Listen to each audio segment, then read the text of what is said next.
The One Mic with Big Mike show starts in 5 minutes.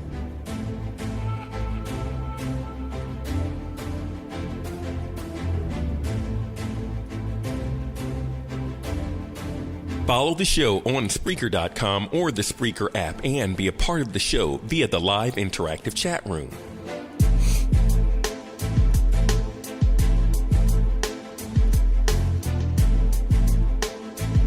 You can text your thoughts to 404-902-8104.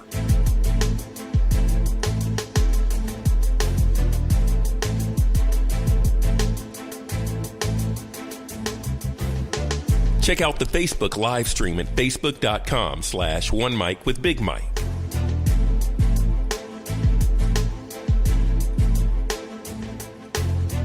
The One Mic with Big Mike show starts in 4 minutes.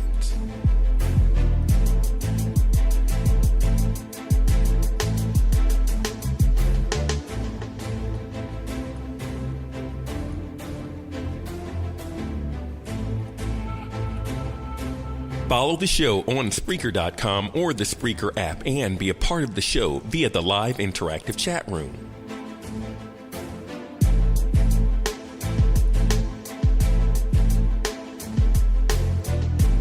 You can text your thoughts to 404-902-8104.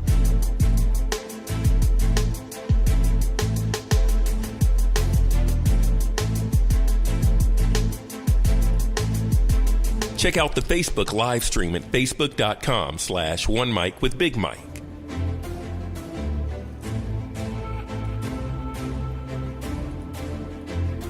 The One Mic with Big Mike show starts in 3 minutes.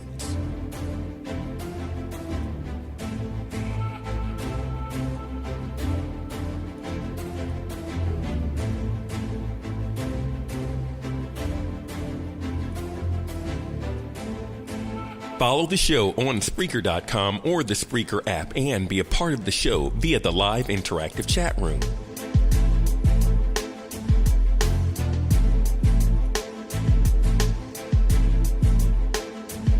You can text your thoughts to 404-902-8104.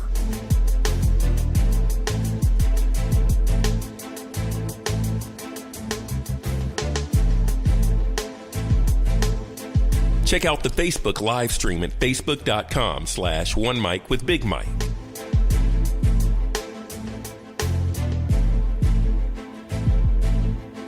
The One Mic with Big Mike show starts in 2 minutes.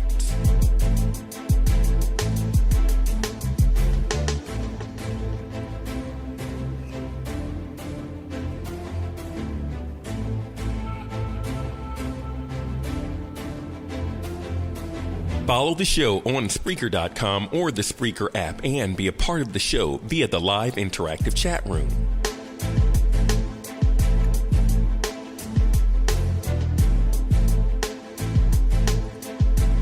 You can text your thoughts to 404-902-8104.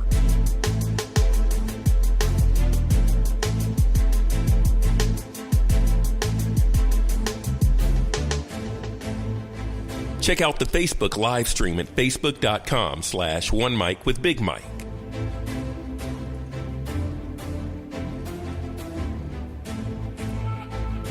The One Mic with Big Mike show starts in 1 minute.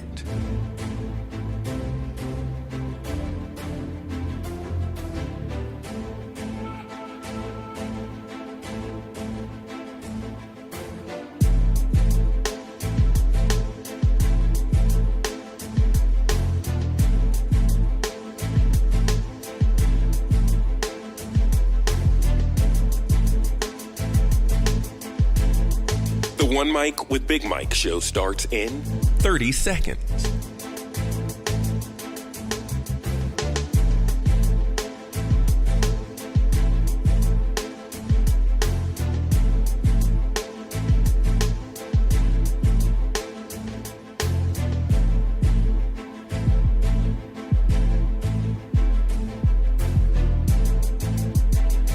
The One Mic with Big Mike show starts in 5, 4, 3, 2.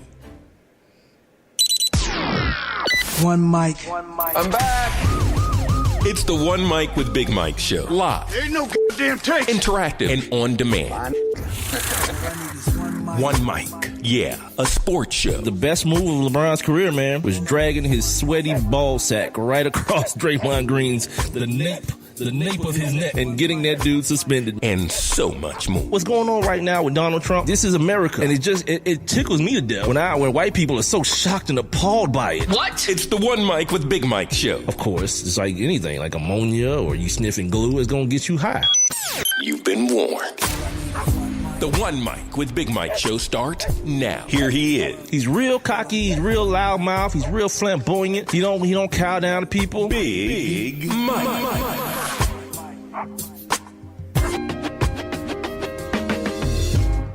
Yep, that's me in a nutshell. Welcome into the One Mic with Big Mike show. Welcome back from the weekend, everybody. Appreciate you guys joining me here on Spreaker.com or possibly on the Spreaker app or even maybe on the TuneIn app, wherever you're listening, wherever you're viewing as well, because I'm on Facebook right now doing my Facebook Live thing at my Facebook page at One Mic with Big Mike, spelled the number one, MICWITHBIGMIKE.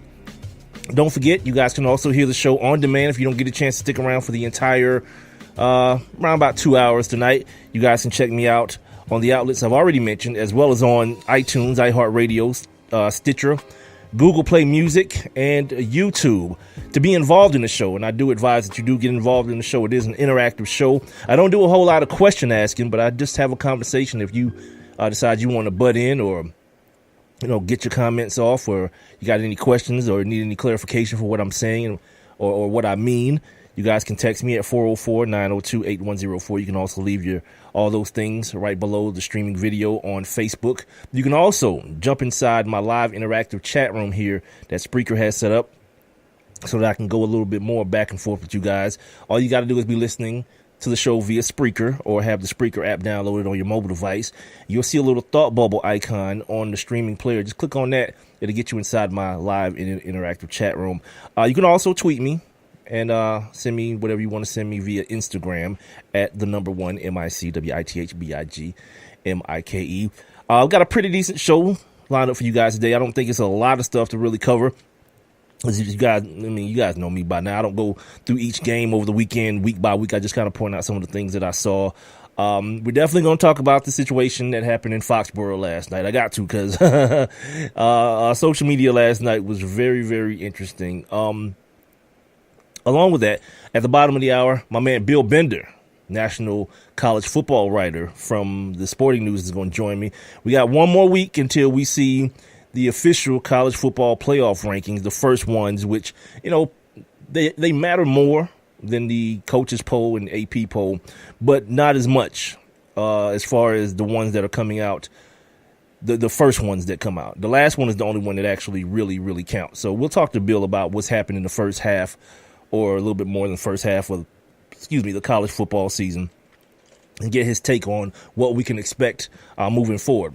Having a guest at 7:30 means that my feature on this day, where I give you guys some little tidbits and factoids and so forth and so on, we'll move that to the top of the next hour, 8 o'clock p.m. Eastern time if you're listening to the show live. Topically tonight, we're going to talk about some stuff that happened over the weekend, most of the stuff that happened over the weekend in college football, in professional football, in the NBA, because we do have NBA basketball going on right now, which is a good time of year. You got football, basketball, and then you got the World Series kicking off tomorrow.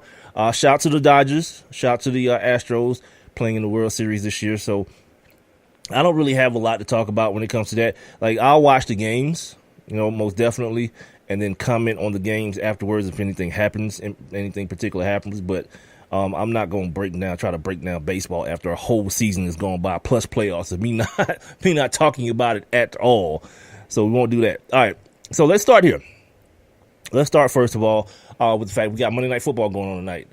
The Washington Redskins are traveling to Philadelphia to take on the 5-1 Philadelphia Eagles, and that's weird to me. Like, I heard them talk yesterday on television saying there's one 5-1 team in the league, and for the life of me, I could not think of who it was. Like it wouldn't have just come to me that it would be the Philadelphia Eagles for whatever reason. But they've been playing decent football. The young guy Carson Wentz has taken that second year leap that you want to see a lot of the young quarterbacks take. Nelson Aguilar is taking that leap as well. They got some new weapons in Alshon Jeffrey. And is Torrey Smith there too? Yeah, Torrey Smith is there as well. One of my guys, LeGarrette Blount, when I say my guys, my fantasy football guys, who I need LeGarrette Blount to have like 90 points tonight for me to win. It's a terrible week for me in fantasy football. Carson Wentz got hurt.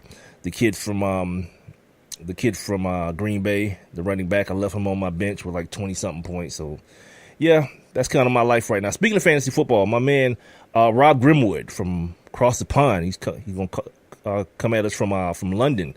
He's going to take the place of Matt Latowski this week on Wednesday for fantasy football. So at any time, man, you guys send me your questions at 404-902-8104. You can text them to that number, 404-902-8104, and I have my man Rob take care of them for you. All right. Let's start here. Let's start with Sunday Night Football last night, because I'm kind of itching to get into this this conversation. If you don't know, Falcons took on the Patriots yesterday, and what was billed as a Super Bowl rematch. And I hate when like the sports media dumbs things down like that, and they do it for y'all. They do it because they feel like you as sports fans are stupid, so they have to drum up these little made up things. It's a rematch. It's not a rematch. It's not. This isn't Holmes Ali. This is not that. You know what I mean? Nothing happens if the Falcons were to have won, which they didn't, and we'll talk about it more here in a second. If the Falcons were to have won, they would just have another win on their regular season record. They don't get rings for it. They don't have to. The Patriots don't have to give up the trophy. That's one of my sports pet peeves. The other one is like calling someone the defending champion, like the Patriots are the defending champions. They're not defending anything. They've won the championship, and forever and 25 days, guess what? It'll be their championship. I didn't mean to say 25 Falcons fans. That just came out because I guess it's somewhere in my subconscious. Anyway, so it's not defending champions. This is not boxing or MMA or any of these fights, wrestling or any these fighting sports where you defend your championship and the next person that beats you gets your belt. It's not like that. And that's two of my pet peeves. Anyway, let's go on to the game. And everything surrounding it. One, I'd like to big up the Patriots for their level of pettiness. I'm all about that life. The fact that they had apparently not only these 28-3, the score of last year's Super Bowl before they came back all over the stadium, but everywhere in town, like on billboards, and they had the score up, which makes what happened last night so much worse, man. So much worse, man. I don't know, man. The Falcons seem like they're in trouble. It feels like they're in trouble from everything that I read today. It gives off that feeling of the Falcons kind of being in trouble. I've got some numbers here, and you guys know I don't necessarily do numbers that much on the show, but unless they're pertinent. I don't just go down the list of, this person is the leading passer in the league at such and such percentage, and I don't care about that, whatever. I just watch the games and let my eyes tell me what I see. But these numbers are pertinent to some of the conversation that started on social media following last night's game as it pertained to the new offensive coordinator, this year's brand new offensive coordinator, Steve Sarkisian. We know Steve, he likes his drink. And I don't care how bad of a guy I seem like laughing at him because of that. Because what I know is this is what I know. That had Steve Sarkisian had my complexion and had the same issues that he had at two separate schools in college, there'd be no damn way anyone would touch him with a 10-foot pole. You know what I mean? We just saw what happened in Miami with they got a cokehead running their offensive line, and the fact that no one knew about it, even the girl who he was doing it with, she was like, yeah, it wasn't just him. He was just the one to get caught. You know what I mean? Because he would like ask her about inviting other guys from the team, from the coaching staff, to join them. Yeah, I'm good. So this whole situation, I'm on my black power type stuff when it comes to this type of stuff, because this white privilege stuff is real, and this is another example of it. So no, I don't care about laughing at Steve Sarkisian's drinking problem or whatever you want to call it, a disease or whatever. The fact of the matter is, he not only does he keep getting jobs, he keeps getting better jobs. That dude went from Washington, right, to USC, which is a better job than Washington. Don't care what you say. To Alabama, to the National Football League, to the team that went to the Super Bowl the prior year. Come on, B. So no, whatever. Screw Steve, man. And when I was talking about, the Falcons that went out and hired a drunk to run this offense, this top-notch, high-potency, it's like me hiring a chimpanzee to drive my brand-new Lamborghini.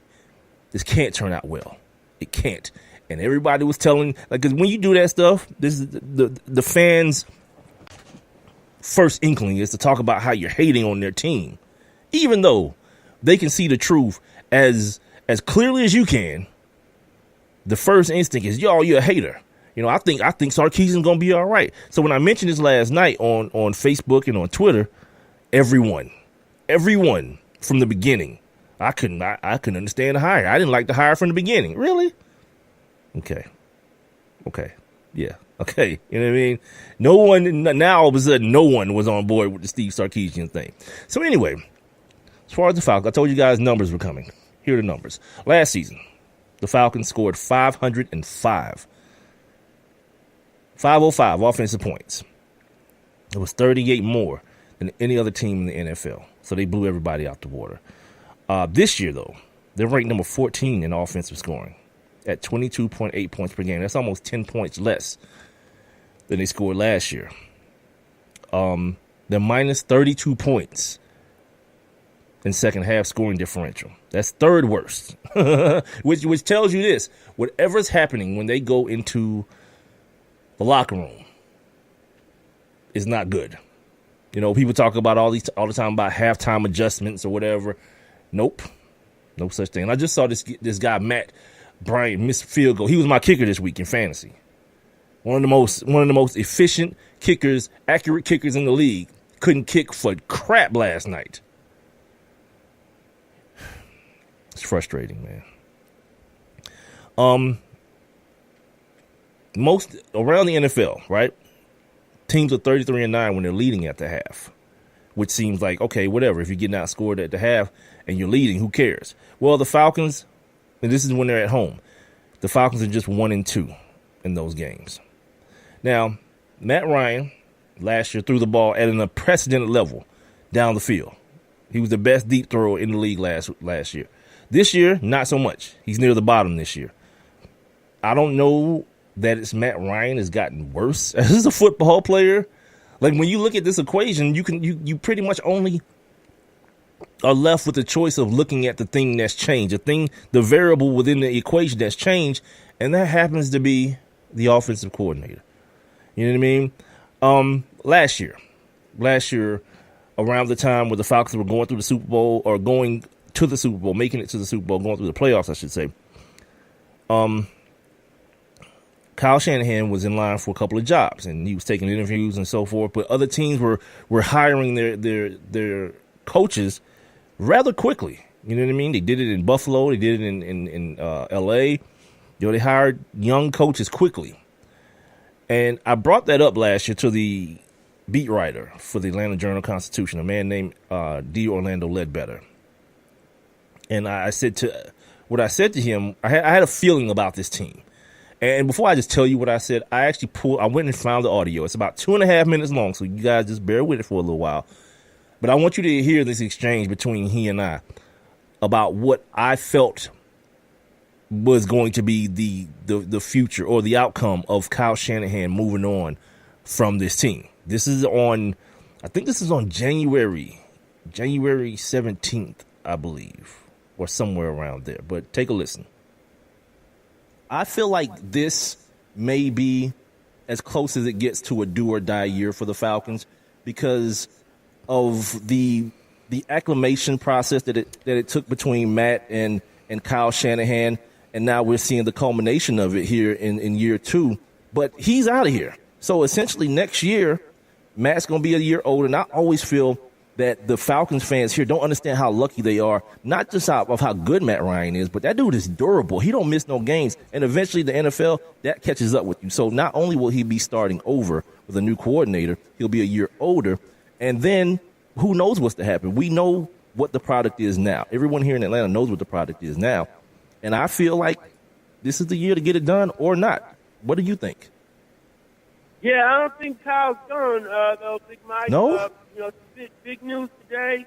Vance Joseph got out of named Denver coach. And the Rams may not have to wait until the end of the Falcons season to talk to Kyle.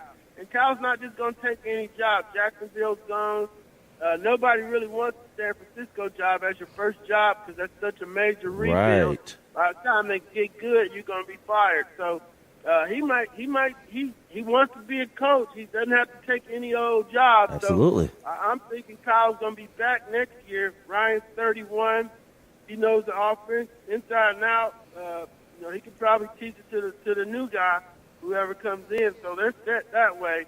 But it is a window here that, your quarterback is 31. Your defense is going to be great eventually. With them playing all those rookies and second-year guys this year, next year those guys will know what they're doing and be able to shut some people down. But, I think we're just the opposite here. We're at the beginning of another 5-year window where the Falcons are going to be factors in the playoffs. Wow. By the time Ryan's 36, 37, we can start looking for another quarterback, at that point. But, no, I think, Coach Quinn's got this thing flipped around pretty quick. He's got his defense. He's got Keanu O'Neal, got some headhunters over there. Going to need some bigger tackles with Tyson Jackson and Bevino being older. But he likes the cornerbacks. He's got 4 of them. So, they're ready to roll. They're loaded, I think, on that side of the ball to make a big splash this year in the playoffs and certainly in the next 2 to 3 years. Now, see, I don't play that for you guys. And by the way, that's the Orlando Ledbetter from the Atlanta Journal-Constitution. He's been covering the team for years and years and years, so he knows what he's talking about. So I don't play that in the spirit of I was right, he was wrong. No, I play that to say a couple of things. He probably had a good feel for the situation as far as him saying that he didn't think Kyle Shanahan would just leave and take any job. A couple of different things happened that he probably didn't take into consideration. At the beginning of last year, see, I remember this kind of stuff. There was a petition. There was actually a petition going around to fire because the fans wanted Kyle Shanahan fired is what was happening. You think he forgot that? Not to mention, that, of course, the deal was done. The deal with he and San Francisco was done by this point. But still, that same spirit reared its ugly head after the Super Bowl loss. It became all Kyle Shanahan's fault. You know what I mean? It didn't have anything to do with Devontae Freeman missing the block on the linebacker. It didn't have anything to do with Matt Ryan not doing what quarterbacks do, checking off to runs. You know what I mean? If you see the formation or you see the defensive formation giving you a more of a run look, you check off to it.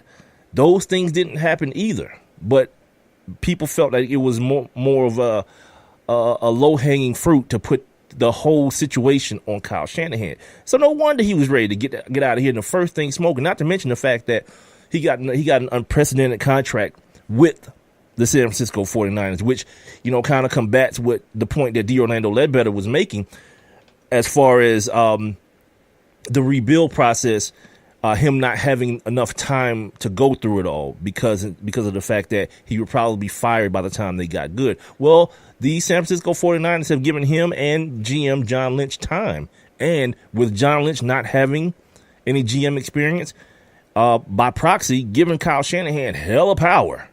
You know what I mean? Like there's no way I don't think John Lynch makes a move without him. He's never been in any front office. He's never been a coach. Any of these things. He went straight from playing to to the broadcast booth to being a GM. I don't know how else to spell white privilege, but we're not going to talk about that part of the subject. The fact of the matter is, it seemed like a pretty decent landing spot for a guy like Kyle Shanahan. That whole notion about, well, we lost last night. This is Falcons fans. But Kyle Shanahan still 0-7. Like, that's not really one thing having to do with anything else. You know what I mean? That's you just being salty about, how things played out for you. And, yeah, you should be. You know what I mean? The effort or the performance that the team put on last night, was deplorable in a lot of different ways. The play calling, I don't think, was very good. I don't think the execution was very good either. I thought at the beginning of the game, there was too much of an effort against a team that's given up 300-plus passing yards to everyone who's taken a snap for the other team. I'm talking Luke McCown in all his 37-year-old glory. 300, big time, like 340, 50 yards on this team. But I think because of what happened in the Super Bowl and so much criticism and so much doubt creeping in about how things should have gone, there was a more conscious effort to run the ball early and stick with it. When, in reality, they've got to find a way to get Quintorris Lopez-Jones the football more. There used to be a sentiment here in Atlanta that Matt Ryan would look for Julio Jones too much. And I would always say there's no such thing. That dude is a different animal. You know what I mean? Like, there is no such thing as looking for him too much. You should always look to him first on every play. I don't care if the play is not designed to go to him, which I don't understand why it wouldn't be, but whatever. You always look to him first. You feed that beast to the point where I didn't even see the last touchdown till this morning, because by the time things got out of hand, I was like, man, there's too much stuff on my DVR that I need to catch up on to continue to watch this nonsense. So I saw the touchdown today, and in all actuality, that was an interceptable. Like, for any other normal, mortal wide receiver, that's an interception for Matt Ryan. Julio Jones just wanted a touchdown so bad because he hadn't had one all season long. He just took it away from Malcolm Butler. Good. You know what I mean? But that game was really, Falcons fans, cover your ears, man. That game was really a shutout. Should have been, if it wasn't for just a superhuman effort by a superhuman athlete. This is the One Mike with Big Mike show here. I'm live every Monday, Wednesday, and Friday starting at 7 o'clock on Spreaker, SPREAKER.com. Spreaker also has an app. It's available on all your app stores, so make sure you cop that and put it on your mobile device. You can also hear the show live on TuneIn.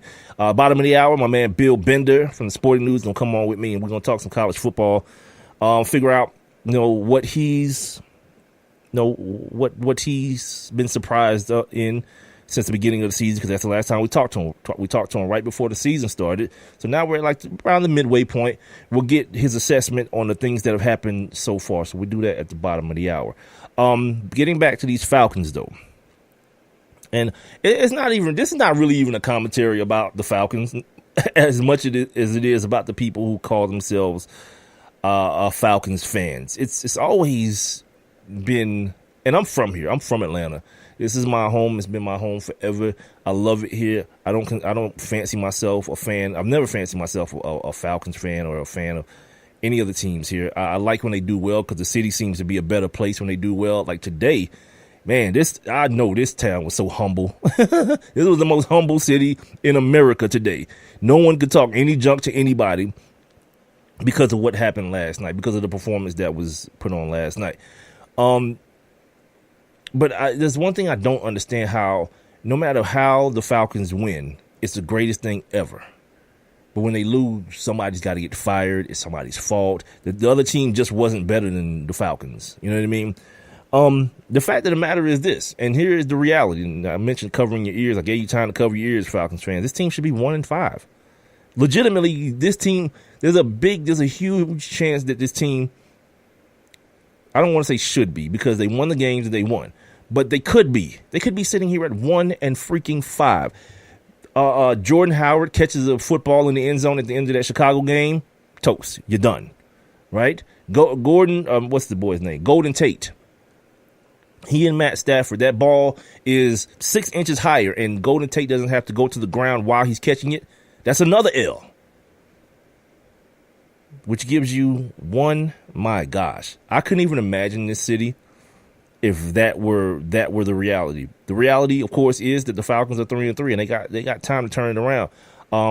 Here's another number for you, like 36 point something %. is their chance right now of making the playoffs. Doesn't sound good. After a team that looked to be historically good last year. And you heard my man DeOrlando say it on the clip that I played.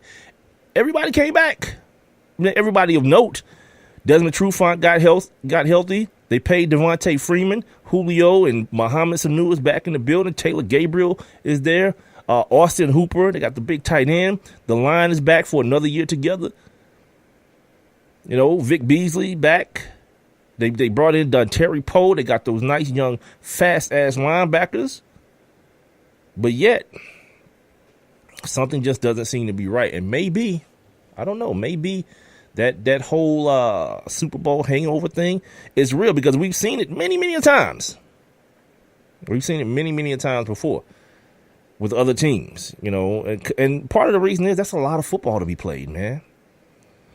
That's a long, long season. What is that? 19 games. They didn't play the first week, so that's 20 weeks of football. 17 the regular season, including the bye week, and then 3 more weeks playing football in the postseason. That's a lot of football to be played, man. All the way to the Super Bowl, man. And then to come back and to lose it the way that they did, that's a tough thing to go through mentally. We got a couple other things that I want to hit in the world of the NFL, and we'll probably have to do it after I talk to my man Bill Bender. He's coming up in about 4 minutes. But just to preview it real quick, talk about some of these quarterback injuries that are going on right now, and the fact that, you know, once again, every time a quarterback gets hurt, we're going to talk about Colin Kaepernick, but there's some other news pertaining to him.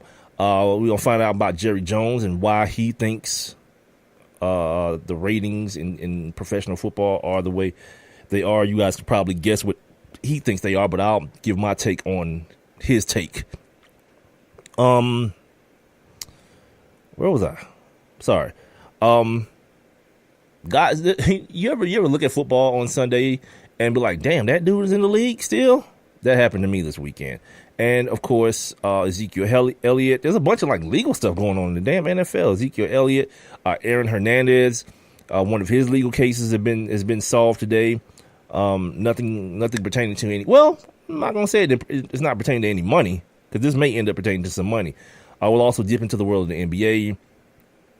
Continuation kind of the conversation that I was having on Friday as it pertains to Alonzo Ball. Me and my man Jason Hill, who me and Jason have had plenty of back and forths about many of the subject matter going back to my days on CBS radio, on WAOK, man. And, you know, he's a big time. He's a guy who is like, his fanhood runs deep. He's a Lakers fan. He's what is else? He's a Panthers fan. He's a Georgia Bulldogs fan.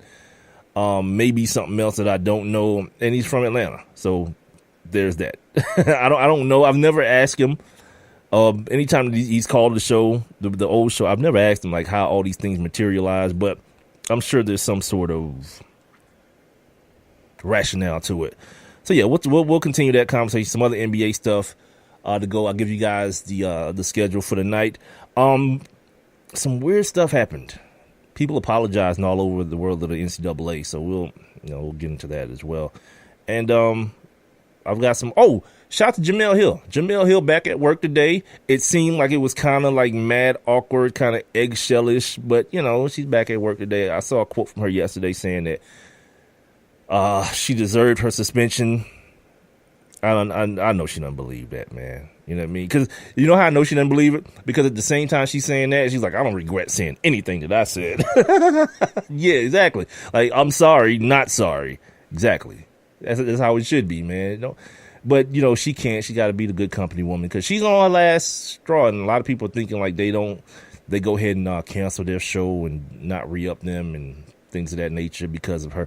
I don't think it's because of that. Me and my man had a conversation about this when that show first kicked off, the fact that we felt like it was already just, you know, it was one of those things to kind of like bridge the gap while they figured out what to do with that time slot. So it's like, yeah, let's put these two black people on there and try to make it sound like we want to be hip and diverse and all this kind of stuff when, you know, in no time they'll be done with it and it'll be back to the status quo.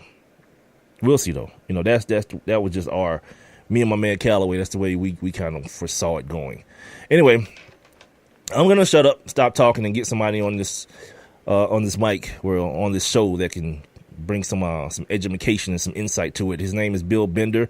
He is the national college football writer for the Sporting News. So he'll be on next here on the One Mic with Big Mike show, heard live on Spreaker.com, the Spreaker app, tune in, and also seen live on Facebook.com/1 MICWITHBIGMIKE. I'll be right back.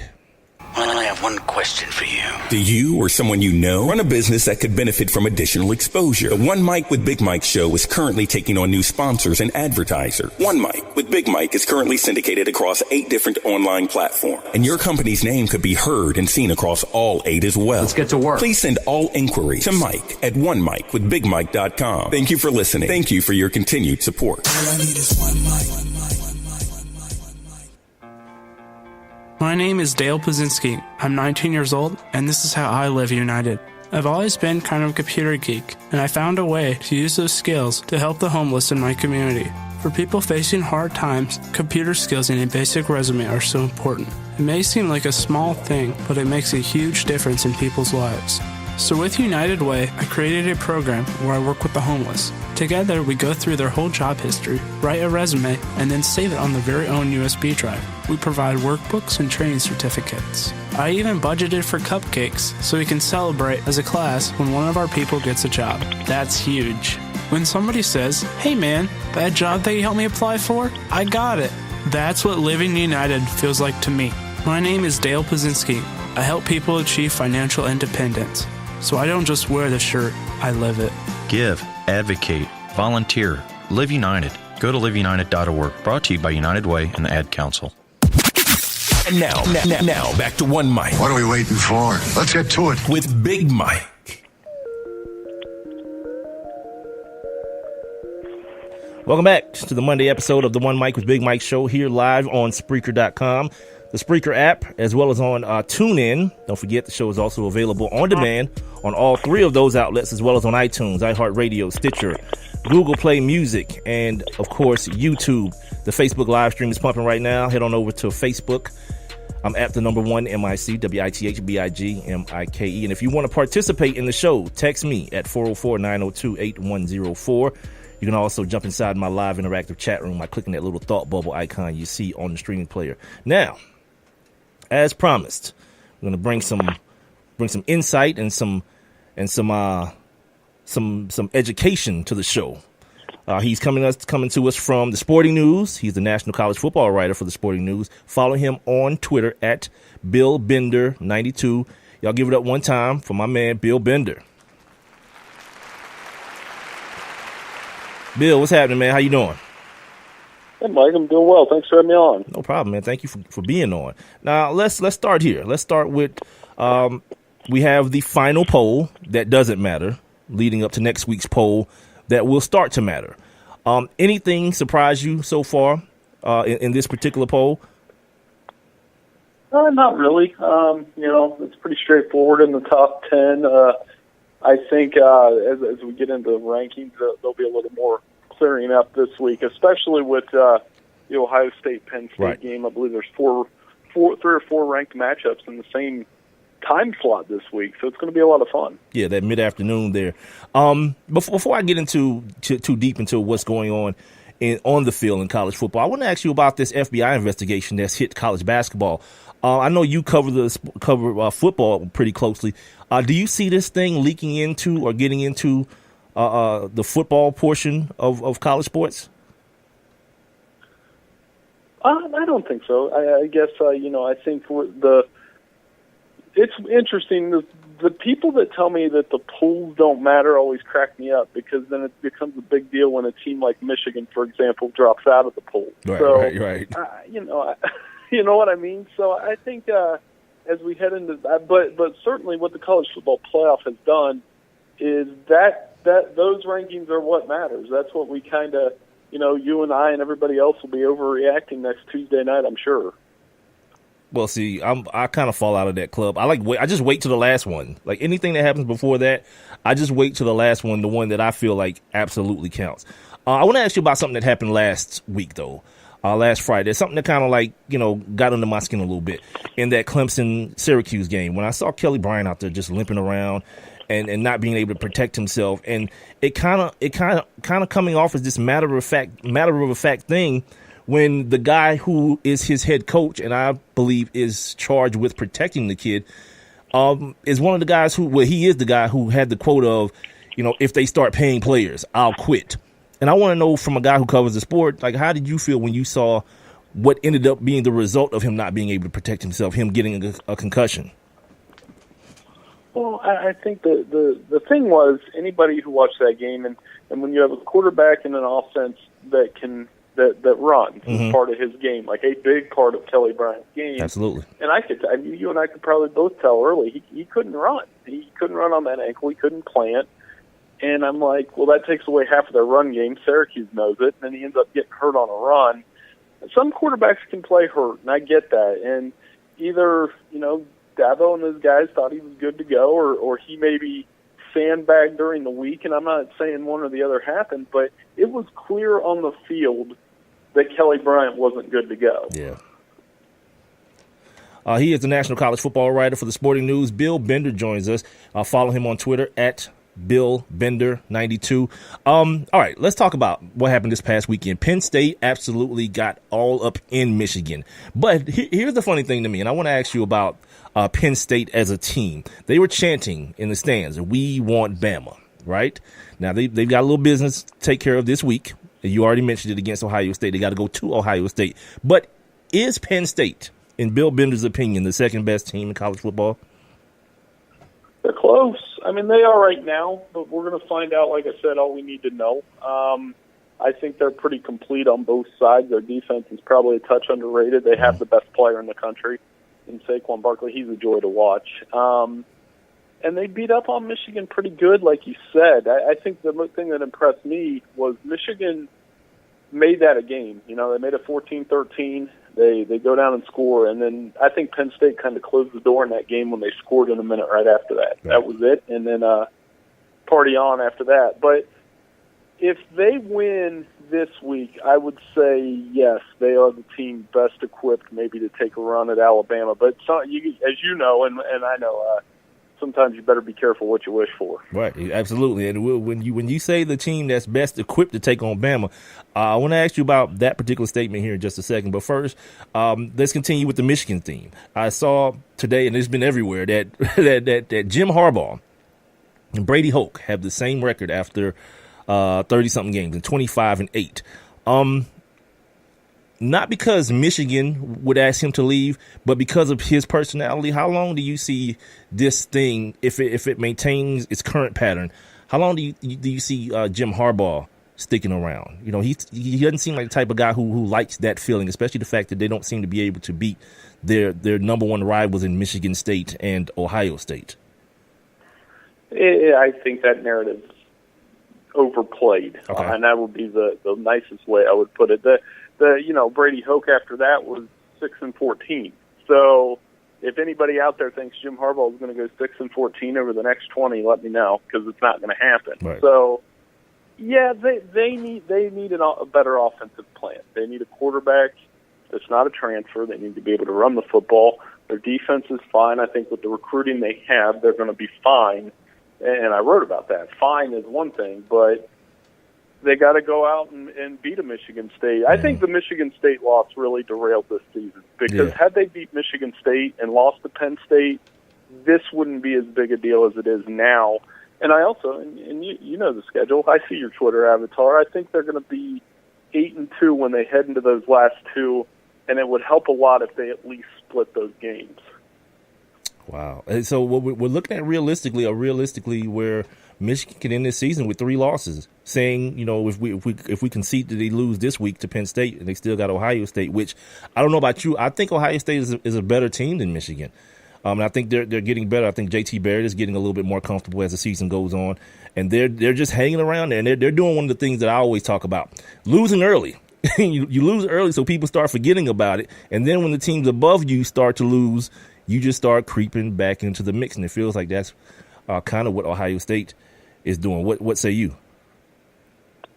They're good. And I think, there's I thought the line was a little high this week, but that's a testament to the confidence the bettors have in Ohio State. I think JT Barrett certainly got it together in the passing game.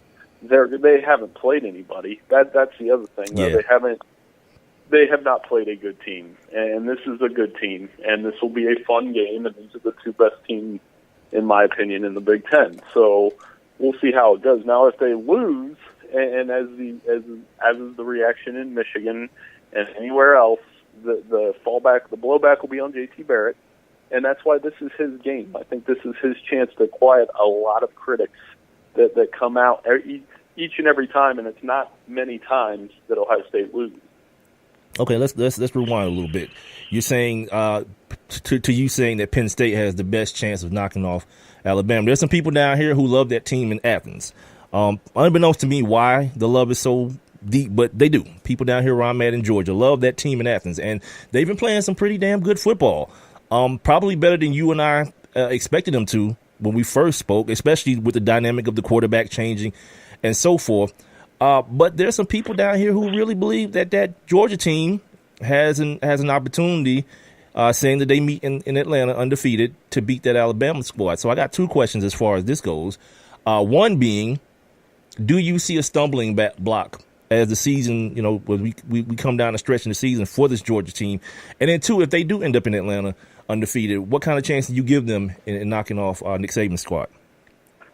I've been saying this for a few weeks now. The only result in the SEC that will surprise me at this point is if either Alabama or Georgia loses on the way to a just mega SEC championship matchup in Atlanta. Then that'll be a lot of fun. And, yeah, they have a chance, but I still like Alabama head-to-head. I think Kirby Smart's kind of following the Alabama model, and they may be a year away. But, you get them in there, it could be a lot like the 2012 game where not a lot of people gave Georgia a chance, and they took it all the way down to the last play. Absolutely, that Aaron Murray team. Something that's been confused. What confused me weeks ago, but I think the narrative has kind of died down a little bit. There was this talk of this being the year of the quarterback, which kind of perked my ears up and perked my eyes up, and I wanted to start looking at these guys a little bit more closely. The Sam Darnolds and the Lamar Jacksons and the kid from Oklahoma, and I don't really see it. I've watched Sam Darnold very closely because he's been getting a lot of the hype. I don't see a lot. He looks like any other USC. He looks like Matt Barkley, a guy who doesn't impress me with the arm strength, not overly athletic. He's pretty accurate, but as far as everything else, he doesn't look like the biggest guy either. I want to get a guy who probably looks at it way more closely than I do. I want to get your impression on this whole year of the quarterback thing. Well, there's some good ones. I mean, I think Darnold's still very good. It's just his offensive line isn't as good as it was last year, and he's throwing too many interceptions. And, that's part of it. The quarterback's a very hard position to play. And there's not that, legendary quarterback out there this year. I do like Baker Mayfield, and I think if Oklahoma gets their act together defensively, he might be the one quarterback that can carry a team. How big is he? And be that game breaker. You know what I mean? He can play. How big is Baker Mayfield, Bill? A little bit shorter. I saw him I think he's around 6. Okay. I will say this. When I saw him against Ohio State, I know it was earlier in the year, he was the best player on the field. Yeah. And he had his arm was better than I thought. He was a playmaker. He was I think I underestimated him, and I'm all in up to that any time. But to your point, it's kind of the year of the running back almost. When you've got Barkley, Bryce Love, Jonathan Taylor, Josh Adams, and that's just naming a few that really have pushed into that conversation of the Heisman Trophy. Not to mention, I always got to do this because I know who's listening. Not to mention the two kids down here in Athens as well. You know what I mean? Who kind of, I think, cannibalize each other. Yeah, they kind of cannibalize each other when it comes to the Heisman situation. But, yeah, two good running backs in and of their own. Talking right now with Bill Bender of the Sporting News. He's the national college football writer. Follow him online on Twitter at BillBender92. A couple of things that we talked about the last time. I'm not sure if you remember. We were talking about the first-year quarterbacks taking the next step and what it would mean to their teams. And, we've seen the kid in Alabama. But the one I want to ask you about mainly, and not necessarily just him, but the team. DeAndre Francois, he got hurt early, right? But from what I saw of them last year and the way that offensive line looked and the way that kid got knocked around last year, and then, the inevitable happening this year with him getting hurt, it doesn't seem to me like Florida State would have been that good anyway. What do you say? Not playing very well. And, for all the criticism lobbied at Jim Harbaugh right now, seems like there's significantly less at Florida State in the same situation. They're not very good. And their defense hasn't played very well. Right. And part of that is if you don't have a healthy quarterback, things happen. But that team should be better than they are. Yeah, it's Florida State. You kind of look at their schedule, and it's like you're scrounging for 7 right now. I mean, bowl eligibility might get interesting if they lose to Florida. So I agree. And, that's a team that's going to have a heck of a bounce back next year because you got to look at the recruiting, too. I mean, they've had, 4 top 10, top 5 classes in a row? Here's something else. The Pac-12. Not as good as I thought they would be, and probably because I felt as though the lead dog was going to be USC this year. Everyone was talking about them having this great bounce back year with a nice quarterback situation. Didn't seem to be the case. Washington has lost a game. Washington State has lost, of course. Oregon still has their brand new head coach. They're still getting acclimated to him. Is it realistic to say that the Pac-12 gets no one into the Final Four, no team into the Final Four, and the SEC, seeing as though Alabama, in your opinion, and Georgia goes into that game undefeated, no matter who loses, the SEC gets 2 into the Final Four? There's a better chance of the SEC getting 2 than there is the Pac-12 getting 1. Wow. I can't believe I'm saying that. I can't, with 6 weeks left in the season, I can't believe I'm saying that, but I am. And, it's because USC has the 2 losses. You know what's going to keep them out, and I have a feeling they're going to kick themselves at the end of the year, is that Stanford lost to San Diego State. Because I would not be surprised if Stanford went ahead and won the Pac-12 at this point. And then they're going to look at it, and they're not going to be able to turn away from that San Diego State loss, which it's just that's the rules in the playoff era. And I tell people this all the time, and this is what I'll believe when I see. Don't lose 2 games. I don't think you can lose 2 games and make the college football playoff. It may happen at some point when things get really wild, but the way I'm seeing the board right now, I don't think it'll happen this year. Is 4 still a good number for you? I mean, it's a good number for me. Is 4 a good number for you, or are you looking at expansion? It's like watching the tournament, NCAA tournament, but you get the number 1 seeds through. You can have all the fun during the regular season. I wouldn't be averse to 8 at some point, but if it went to 8, I would want the round of 8 on a college campus. Or, if you wanted to go to 6, you could make those conference championships, automatic bids of sorts. But I think that could create a mess as well. So I like 4. I like the debate. I like the conversations that come of it. And so far, I don't think there's been a blatant miss in getting those 4 teams. I mean, we could argue Penn State, Ohio State last year, or you could argue the whole TCU Baylor thing from the first year, but I think it's gotten it right so far. Absolutely. I feel the same way. I kept some of the questions here from the last time we spoke because I wanted to bring them back up to you because some things have changed, obviously, right? I remember asking you, well, it's sitting here in front of my face, if this year were a piss or get off the pot year for Brian Kelly up in Notre Dame, and they are playing some good football this past weekend, they really put one on USC. Do they have a sneaky chance with their 1 loss? And by the way, that 1 loss being to Georgia is what you're talking about with that the opposite of what you're talking about with that San Diego's loss to Stanford. It's a good loss that Notre Dame has to that Georgia team. Any chance that they sneak into this Final Four? I think there is a very good chance if they keep winning, if they go 11-1, because look at how much light they have. They get to play NC State this week. They play Miami could be unbeaten when they play them. They get Stanford, who I just think could win the Pac-12, and even the other games like Wake isn't easy. Navy's not an easy game, so they have plenty of light. And I think an 11-1 Notre Dame team, the way they're running the football, the way they're playing, is going to have a real good shot of making the college football playoff. What do you see happening with the Big 12? Oklahoma seems to be struggling somewhat. TCU is doing their thing, but I don't necessarily always feel like the Big 12 gets the respect that they feel like they deserve. This year they do have a championship game, which could also help them out a little bit. But how do you see that whole situation playing out? I think, the Big 12, if Oklahoma keeps winning, or if they get undefeated TCU versus a one-loss Oklahoma or Oklahoma State, they'll be okay. Because I think TCU is really good. And right now, that Oklahoma loss doesn't look as bad because Iowa State's pretty good. Matt Campbell's doing a wonderful job there. So I think one interesting argument that could pop up at the end,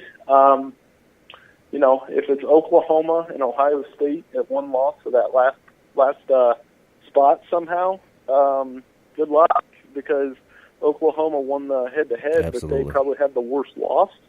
I don't know who. I think Ohio State would get the nod there, even though they probably shouldn't. Wow, that would definitely be a point of contention. I got a couple minutes left here with my man Bill Bender from the Sporting News. Follow him on Twitter at BillBender92. Job openings. Let's go there, because we already know what's going on at the University of Tennessee. That seems to be a done deal. Dead man walking type situation. But where else could we possibly see some job openings? And if you know off the top of your head, or if you got any idea off the top of your head, who could be some of the premier candidates going forward? As I think, just briefly, I think guys like T. Martin, I think guys like Chip Kelly, but that's pretty much as deep as my knowledge goes. What about you? I think Scott Frost is an interesting name for that opening and for Nebraska. Like, where's the better place to win? And if I'm Tennessee, I might take a swing at Scott Frost. If I can't get a Chip Kelly or a Gruden or all these big names that are always associated with that job. So that's one. I think Nebraska will probably pop open. I think there's a good chance Arkansas will pop open. And, those are, and I kind of like, if Arkansas gets rid of Bielema, I kind of like him at Nebraska because I think he can win there. So those are three immediately that I think could pop open. But we've already had three, a couple on the minor, the group of five conferences. But, those are the three that I think we'll be talking about at first weekend after the regular season ends. All right, after 7 weeks now, we've gone through and we've got a pretty good sample size. I asked you this months ago, and I'm going to ask you again. Now, who do you see playing in the Final Four, in the college football Final Four? Well, I got our projections up, but I don't think that's going to be the end. I think when we get to the end of the road, it's going to be Alabama in the one spot. I just don't see them losing. I think it'll be Clemson. I think they got their mulligan out of the way, and they're going to take care of business the rest of the way, as long as Bryant stays healthy. I think Ohio State's going to win the Big Ten, and I like Oklahoma. Again, the team that got the mulligan, I think they'll beat TCU. Turn around, win again. Baker Mayfield will get hot, and then Georgia and Notre Dame are the first two out. That I think, if I'm going to take off one of those teams, I think Georgia and Notre Dame are going to make it real interesting. Gotcha. All right. Finally, before I let you go, what's your prediction for the World Series? You got the Astros and the Dodgers going at it. Oh, you're talking to a Cleveland guy here, so we've been tuned out since that meltdown. But I'd probably go with the Dodgers. I think they're due. Obviously, playing very well this season. Both are good stories. I think Houston with the flood and everything that happened there, and Justin Verlander would be a good story as well. Whereas the Dodgers have had a lot of misses, and I've always respected and liked watching Clayton Kershaw pitch. So it'll be a lot of fun to see. Absolutely. Bill Bender of the Sporting News, you guys. He is the national college football writer. Follow him at BillBender92. Bill, as always, man, I appreciate your knowledge and your time, man. Thanks. Anytime. Let's do it again soon. Appreciate it. Yeah, man. So Bill's high on the Georgia squad, you guys. So for you people down here in my neck of the woods, Bill's high on you guys. He still has you as the first team out, though. That was surprising to me because I've been hearing a lot of people talk about this team, this Georgia team. If they were to go undefeated, I still it's so hard for me to trust. And maybe it's because I'm friends with Rob Calloway, my former co-host, and he is the He is the ultimate 100% Atlanta, Georgia sports fan pessimist. You know what I mean? So before he sees anything good happen, he's always on edge. Before anything good happens, he's always on edge, kind of waiting for that other shoe to drop. And I guess I've just adopted that from him. The fact that, you know, the Georgia team seems to be moving along quite nicely. They had a bye this past week. They play Georgia Tech this year, right? They play Georgia Tech every year, and that seems like a team that could jump up and bite them. They got Florida this week in the largest, what is it called? The largest cocktail party in the world down in Gainesville. So that's another team that's like, if you let them stick around, it could be dangerous for you, because they just, like somebody on social media the other day was talking about how they are the luckiest team in college football or whatnot because of some of the ways they pull out victories. And like, you only really have to watch half of the game with them. Like, if you're a Florida fan, you can just turn the TV to something else when they're on offense, turn it back around when they're on defense. Shout out to my man Big L. Big L says he's working while he's listening to the show. He's in the live interactive chat room. You guys can join him in there. All you got to do, if you're listening to the show via Spreaker right now, you can click on that little thought bubble icon. It'll get you inside my live interactive chat room. You can also text me at 404-902-8104 or leave your comments and questions. I think I got some here, but for whatever reason, it doesn't let me see them all the time. So I'm trying to pull up the comments and whatever for the Facebook live stream, but I don't understand what's happening here. I'm not. Oh, sorry. These are people still. People still commenting on this situation. I asked the question, facetiously, because I always wonder when people start hollering about firing this person or this person got to go. Like, people always want somebody to go, but you're not knowledgeable enough to pick their replacement or figure out who you want to replace them. So I put the question on social media this way, like so y'all want to fire Steve Sarkisian, okay, and hire who?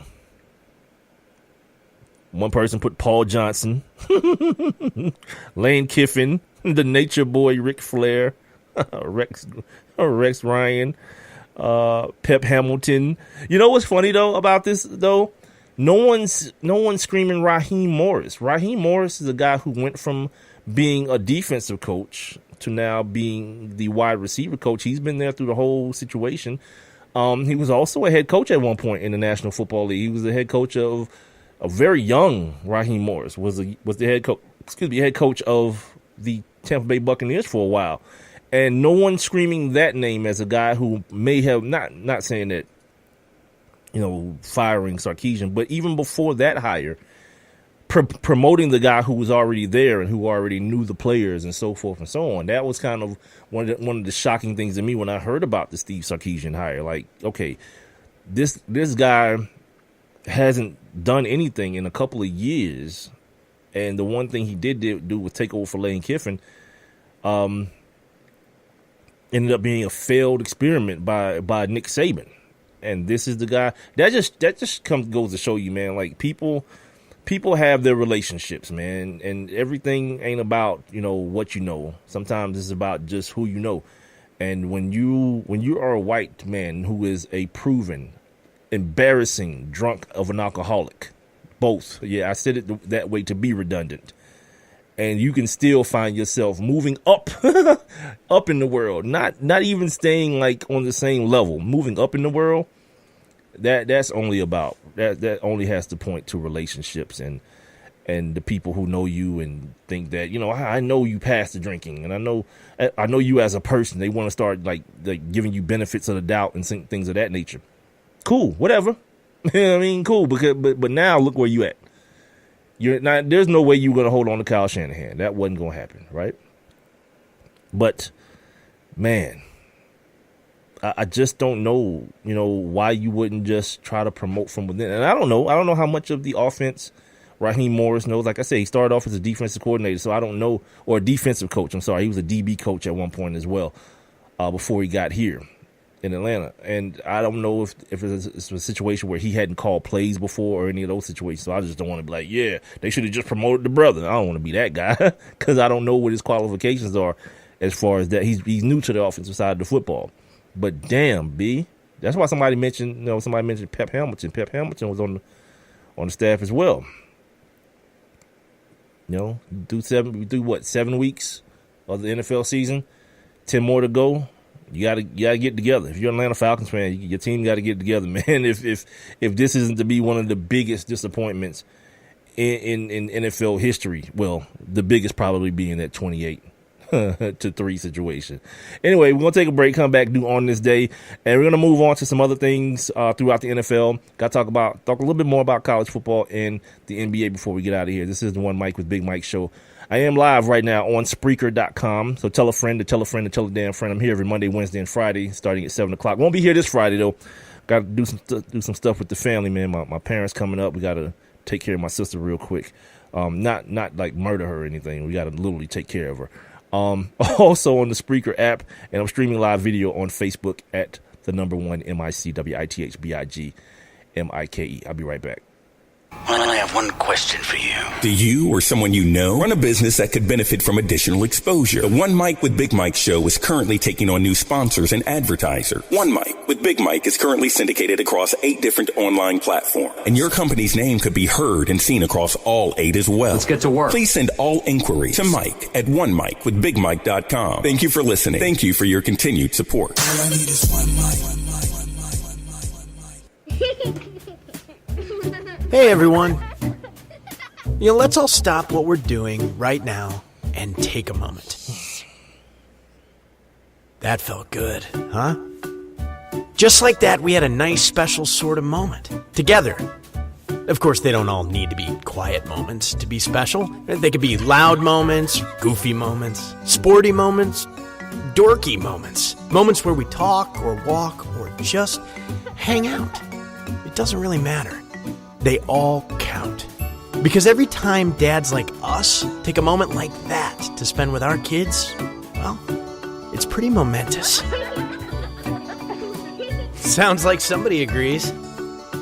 So let's take a moment to make a moment. Today, call 877-4DAD-411 or visit fatherhood.gov. Brought to you by the U.S. Department of Health and Human Services and the Ad Council. One mic. I'm back. It's the One Mike with Big Mike show. Live. Ain't no goddamn tape. Interactive and on demand. One Mike. Yeah, a sports show. The best move of LeBron's career, man, was dragging his sweaty ball sack right across Draymond Green's the nape of his neck and getting that dude suspended. And so much more. What's going on right now with Donald Trump? This is America. And it tickles me to death when white people are so shocked and appalled by it. What? It's the One Mike with Big Mike show. Of course, it's like anything, like ammonia or you sniffing glue is going to get you high. You've been warned. The One Mike with Big Mike show starts now. Here he is. He's real cocky. He's real loudmouth. He's real flamboyant. He don't cow down to people. Big Mike.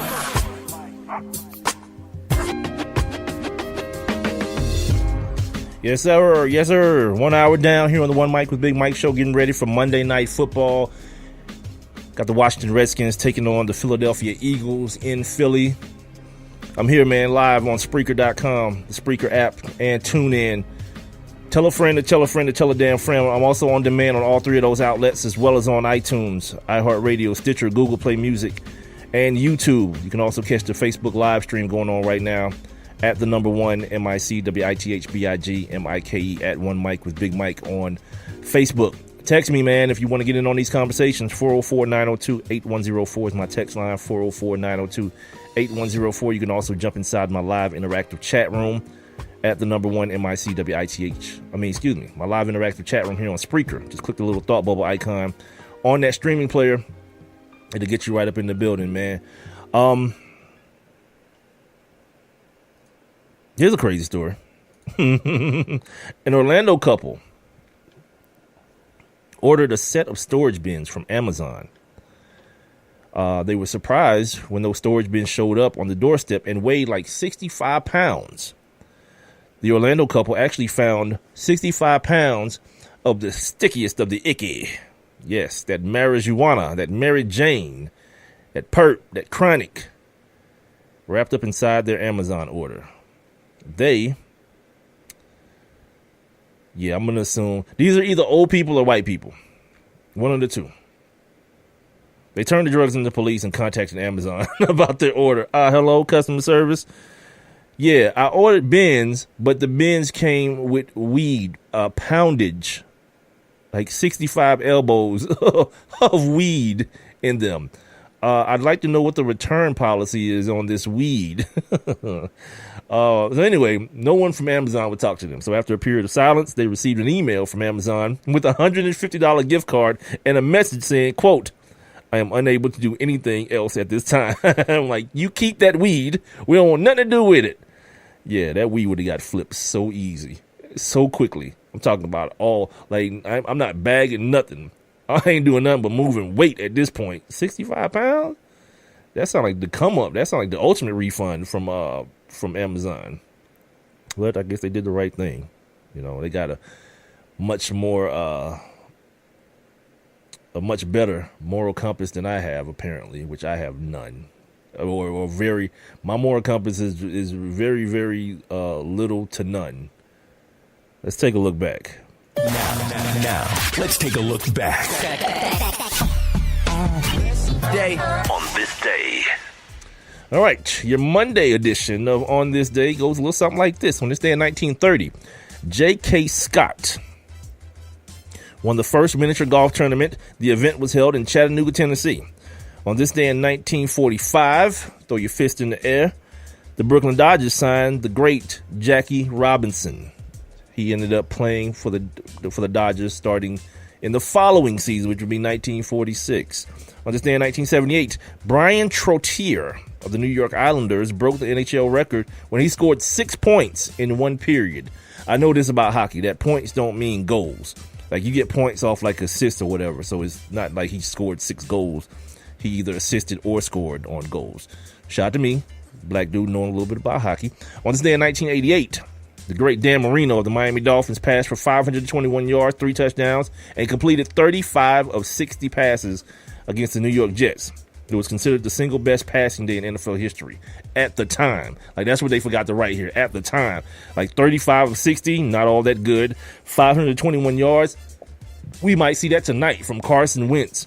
Or, well, maybe Kirk Cousins. Don't hold your breath on that one. On this day in 1993, Joe Carter of the Toronto Blue Jays became only the second player to end the World Series with a home run. He hit that home run, if you guys remember, off the Wild Thing, Mitch Williams, and it kind of ruined his life. I mean, he's better now, so I can laugh about it. Which, I mean, whatever. I'd probably laugh at it then too. Whatever. On this day, finally, in 1996, the civil trial of Orenthal James Simpson, otherwise known as OJ, a.k.a. The Juice, a.k.a. Killer. That trial opened in Santa Monica, California. Simpson was later found liable in the death of his ex-wife, Nicole, and her friend, Ron Goldman. And that is your Monday edition of On This Day. Oh, probably ought to turn this off right quick, huh? All right, getting back to the subject matter at hand. Let's wrap up this NFL stuff real quick. Couple things here to talk about. A couple more NFL quarterback injuries. Carson Palmer has broken his arm, and he's going to have season-ending surgery, maybe career-ending surgery. And Jay Cutler was first diagnosed as a chest injury, which many people probably just figured out that he didn't have a place for his heart. That's not nice of me. Anyway, Jay Cutler he has a couple of cracked ribs. So I'm not sure how many games that's going to cause him. But, you know, this guy named Colin Kaepernick is still out there. He happens to be suing the NFL, though, for collusion. So that may close the door on any of these conversations moving forward. But, yeah, you know what I mean? Bruce Arians is a guy who, if you guys don't know his story, I think, if I remember it clearly, like, he grew up in a black neighborhood, and he's he's one of those guys who got left behind from the white flight. Like, when the black people start moving in, the white people start moving out. But there's always like a family or two of white people that get stuck in the neighborhood that can't either afford to move or just don't want to or whatever. Bruce Arians was that kid. You know what I mean? So he grew up around black people. He knows a lot about black people. He feels for black people, stuff like that. So, you know, if there were a landing spot, because who's the dude? Landry Jones? Is that the quarterback out there? Now, regardless, yeah, he's no good.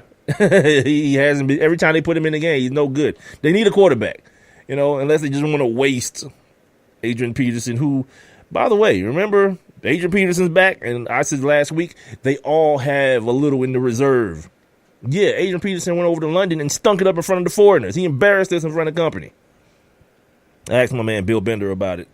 Not Bill Bender, I'm sorry. Rob Grimwood. I asked Rob Grimwood about it on Wednesday when I talked to him about, fantasy football. He'll be filling in for Matt Latofsky of the Sporting News. So yeah. I don't think anything. I've already told you guys. Colin Kaepernick is done playing football. He's been martyred. He is now a part of Black history, man. Let's keep it 100. That's where we're at with him. They are moving forward though in the collusion case. Let me give you guys the details of that real quick. So much going on my computer right now. You guys don't even know. They'll begin to exchange. He and his side of the NFL will begin to exchange in English communications about how the initial stages of the trial are the process and how they're going to unfold. Kaepernick's legal team plans to ask the system arbitrator hearing the case to compel all owners and high-ranking officials to turn over their cell and email correspondence. Now, this generally results in a small sample granted because it's going to be hard for him to get everybody's, these rich white men start giving over phones and emails and things of that nature. But where he does have a certain right to the information, he would have particular need to inquire about certain teams that had direct communication with him and teams that have suffered injuries to quarterbacks and worked out other players. Those teams whose owners have been in direct contact with Donald Trump as well, because that is a part of his claim that these people are being influenced by the president and being kind of punked by the dude not to, or by their president, not to sign him. He's saying that Trump's influence and directives regarding Kaepernick and protesting players will be a part of the collusion argument. Teams of note, the Seahawks and Ravens, who had direct talks with him, the Titans and Packers, who lost starting quarterbacks to injury, not to mention the Miami Dolphins and now the Arizona Cardinals, the Patriots and Cowboys. Their owners talk regularly, seemingly, with Donald Trump. So all these people, imagine what's on Jerry Jones's phone. My gosh, that's worth the price of admission right there to see what, but I don't know, because it'd be like some wrinkled penis pics on it, and I ain't trying to see that. Yeah, I changed my mind. It's like one of those things where, you say man, massage therapist, that seems like a great job until the 300-pounder walks up in there with the boils on the back and, that's not the good job anymore. It's terrible. It's traumatic at that point. You know what I mean? So at first it sounds like a good idea, but you got to stop watching that much porn. Everything is not a porno in essence, which apparently is what these white boys in Hollywood have been thinking, man. Weinstein and what's the kid's name? Bill O'Reilly. I just heard Louis C.K. My God, no one can keep their hands to themselves. Apparently, if you Donald Trump wasn't BSing in that Billy Bush tape, you think because you rich they letting you do it to him. No, ain't nobody letting you do nothing. You're using your position of power and influence and money to do this to these women, and now they coming out, boy. They coming after these kids. I saw this thing, the chick, Lupita, that's her name, right? From 12 Years a Slave. She came out with a Weinstein complaint, and he vehemently denied it. And I saw a headline that says, "Yeah, guess what? If you vehemently deny one, but not the other 50, that tells people everything they need to know." Yeah, exactly. Bill Cosby. People still on that Bill Cosby thing, man. You gotta you can't plant your flag there, man. You can't do the whole white privilege thing with Bill Cosby, man. Everything that dude got, every bad thing that happened to that dude and is going to happen, presumably, he deserves it, B. You know what I mean? Whatever. I'm not making well, they didn't do this with Weinstein. All right, whatever. Okay, cool. Find me somebody else to kind of stand behind. It won't be Bill. It won't be freaking Dr. Huxtable. It won't be him. Jerry Jones, speaking of him, So Jerry Jones is blaming the athletes, the football players protesting during the playing of the racist-ass national anthem for the ratings drop. I gave you guys, like, the other day, 7.5% ratings drop in the NFL this season. He's blaming it on the players. And it may have somewhat of an effect on them, or be affected by them, I guess. I should say. But I want to point something out to you real quick. Also, in yesterday's games, the Rams beat the Cardinals 33-0. The Jacksonville Jaguars beat the Indianapolis Colts 27-0. Who's watching that? The Titans and the Cleveland Browns, all field goals, 12-9. The Bears and the Panthers could muster 3 points. With the MVP from 2 years ago against the Bears, 3 points in a game in which the quarterback threw the ball 7 times. Not Cam Newton, the rookie Trubisky threw the ball 7 times. The Dallas Cowboys beat the crap out of the 49ers 40-10. The Seahawks, that game against the New York Giants was deplorable, except for the fact that, guess what? It ended up looking like it was 24-7, so it still was a blowout, but a bunch of like miracle plays happened, whatever. The Chargers beat the Broncos 21-0. You see how many games I'm saying nothing, 0 points. And then last night, the Falcons, as I mentioned earlier, should have had 0 points had Malcolm Butler come up with that interception in the end zone. So that would have been 23-0. Yeah, who's really trying to watch that, man? I wouldn't. Yeah, I was watching freaking my DVR of Ray Donovan and Outlander and whatever else I DVR'd that I couldn't watch because of football. So, of course, that's going to be part of it. But, yeah, these protests by these athletes are running Donald Trump supporters, these white people, away from the game. And I'm saying it on purpose because it's not you. All the people who are hashtag protest or boycott the NFL, it's not you, man. You're only I've given you guys the numbers over and over again. You're 17%. These people, when they say our fans, when Roger Goodell says our fans, he's talking about the 83%. Those white people. 83%. Those are the ones they worried about. But here's the conundrum they find themselves in. While 83% of your fans are white, the country, about 65% of the country is against the president. So how you gonna walk that fine line?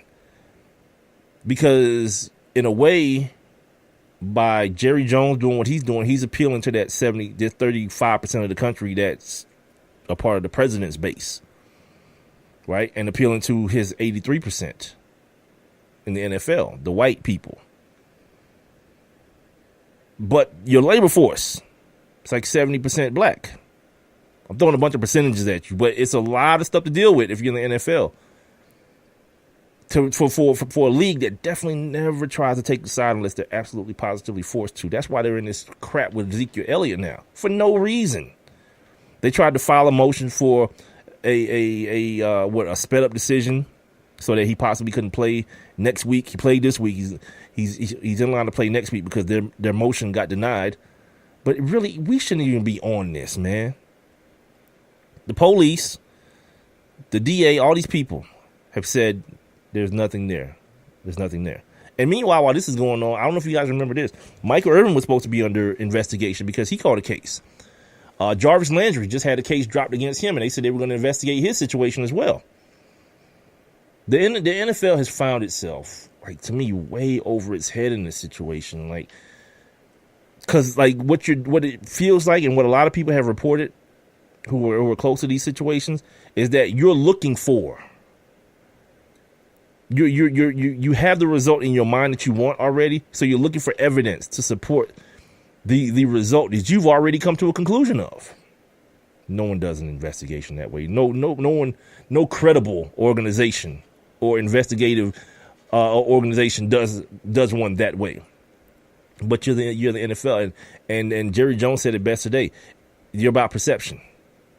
Who cares? Who cares about what the reality is? You're about a certain level of perception. In other legal news, as it pertains to football and the NFL, there's a class action lawsuit going on right now against Pop Warner Football. So if you're a parent, you're a football parent, You're going to want to hear this, and I'm glad that it's being brought up by people other than myself, because this is something that I've been talking about for a while. Again, that whole concept of perception. And as I sit here and think about it right now, Jerry Jones kind of let the bag out of the hat. The hat out. Wait, is it the hat out of the bag? Yeah, the hat out of the bag earlier today when he was talking about the NFL being all about perception, because this is what this lawsuit is, for lack of a better term. This is what it's alluding to, a perception of safety within Pop Warner football. I'm sitting here looking for the damn article right now, and apparently I did not save it. Oh, here it is. I'm sorry. So, a U.S. District Court judge in California has allowed a class action lawsuit against Pop Warner Little Scholars, Inc. to proceed after agreeing that the league increased the danger to youth football participants by failing to institute league-wide safety protocols and guidelines. You've seen all the commercials, heads up football, the NFL supports heads up football, coach training, and all this kind of thing. Yeah, so according to law360.com, shout out to them, Pop Warner Little Scholars argues that the fraud claims fail because head trauma is an inherent risk of tackle football. We talk about children. This ain't like, you know what I'm saying? What is it? The cat out of the bag. What did I say? The bag out of the cat? I said the hat out of the bag. Yeah, letting the cat. Why would somebody put a cat in a bag? My way sounds better. I'm officially today on the One Mike with Big Mike show. We're changing that saying. The hat out of the bag. You put a hat in the bag. You put no damn cat in the bag. That's ridiculous. Why would anyone do that? Like FEMA might have, what is not FEMA? PETA might have something to say about a damn cat being in the bag. Unless it's dead. Anyway, what up? I am Nodo's in the building, man. He's in the chat room. Where am I at? Okay, the judge wrote. No, I'm sorry. Pop Warner Little Scholars argues that the fraud claims fail because head trauma is an inherent risk of tackle football. This is what the judge says. The parents, though, are alleging that PWLS, Pop Warner Little Scholars, misrepresented that safety was its top priority, with coaches trained in head injuries, equipment that offered the best protection. See, there's a thing about this damn equipment again. People telling these moms that helmets can prevent your brain from jiggling around in your skull. It's a farce. It's not a real thing, and people are just making money, and they're pimping these moms for their loot. Because of course, you tell a mom, I'm going to protect your son's brain, they're going to be like, well, how much it costs? They don't care. They shouldn't, right? That's what moms and parents are for. Anyway, equipment that afforded the best protection and rules of procedures designed to protect children from injury, all with the knowledge that none of this was true. It was only to boost the number of Pop Warner participants, because as we talked about on this show many a time, the number of participants is in a steady decline because people are becoming more aware of what the sport is doing to the brains, especially of preteen kids as they start playing tackle football earlier and earlier in life. Pop Warner and USA Football adopted, guess what? The Heads Up program after it was established in 2012. This particular lawsuit, though, alleges that Pop Warner overstated its focus and commitment to the safety of its participants, specifically in order to facilitate increased participation. In other words, instead of making youth football safer in response to declining participation, Pop Warner is accused of endeavoring only to make it seem safer. There is that whole perception thing again. Yeah, buddy. I hope people are listening to Jerry Jones. These same people were listening to Jerry Jones today, because this is all he was talking about. And the saddest part of this is that the case was brought last year by the parents of two kids who were found to have suffered from chronic traumatic encephalopathy, CTE, during, of course, a post-mortem autopsies, meaning the kids had died. You know, and they, as children, they're finding CTE in these kids, man, and that's heart-wrenching, man. If you're a parent, I know, man, especially in our communities, man, like with single mothers being a thing. And I used to see it all the time when I was coaching at the park. You know, they want their kids to be influenced by positive male role models. They want the kids to have a spirit of toughness in them. And they feel like football brings tougher, and it's easier for a mom to follow football. Football is a very easy sport as opposed to like baseball, where there's so many intricacies within the sport. Football is a sport that, to a lot of moms, they feel like it offers them everything they want. They can enjoy it, one, and then they feel like it brings an element of toughness to their young kid, with a lot of times there being a father devoid in the family structure. With that being said, man, you know, I've had this conversation many times with buddies of mine who didn't play ball coming up, that, you know, there are other ways in life to gain certain lessons, you know, because I always talk about how football, everything that football did for me, you know what I mean? And I didn't play football as a very young kid. I started playing football as a teenager, organized football, as an 8th grader. My high school started in 8th grade when I was coming up. We didn't have a middle school at that point. They were actually just building it or starting construction on it when I got to 8th grade. So that's when I started playing football in an organized way. And then, you know, from there, it did teach me certain things. It taught me a little bit more about respect. And I'm a kid who had a dad in the house. Me and him didn't get along very well growing up. I was a very strong-minded kid and not the most respectful young dude ever. But it taught me certain things. And it allowed me, after high school, to go on to college and get out of my neighborhood, which, you know, again, I didn't live in no ghetto, but, you know, it was what it was. You know, there were times a couple times there were some shootings that happened. You know, people fought and things of that nature. But yeah, I ain't gonna call it like the projects and nothing like that.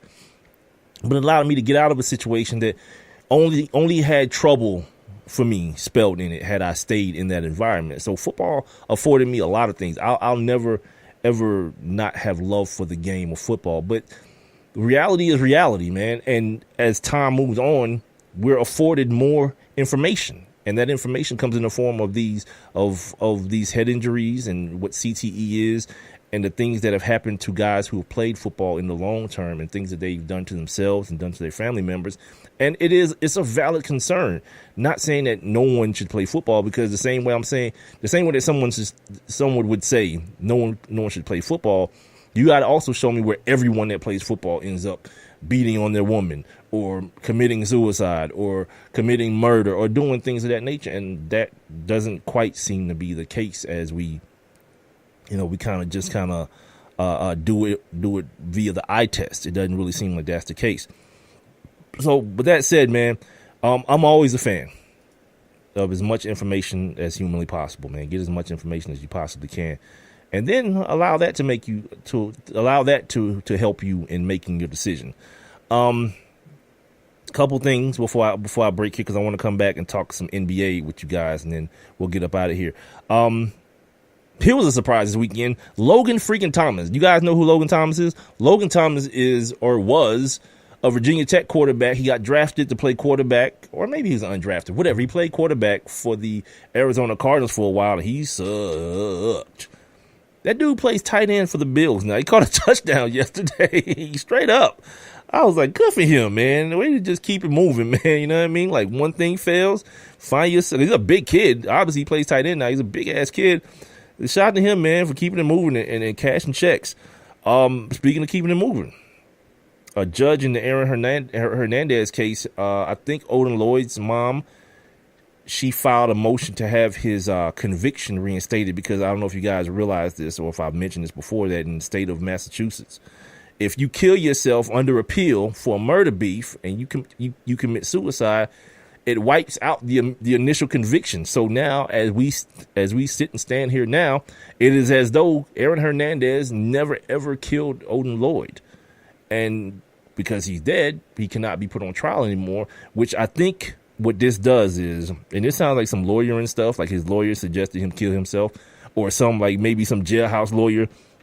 You know, one of the dudes that reads all the legal books told him, like, look, dude, if you offer yourself, your baby gonna be okay. And he did it. You know, he killed himself. So what it means now is that I don't think the Patriots have any claim to him violating the CBA or whatever as a convicted murderer, because in the eyes of the law, he was never convicted. So that's how that go. I saw that at the end of at Fences with a kid who The dude who played the shrimp boat dude, Bubba Gump, is in it, and he's still playing like a mentally challenged guy in this movie too.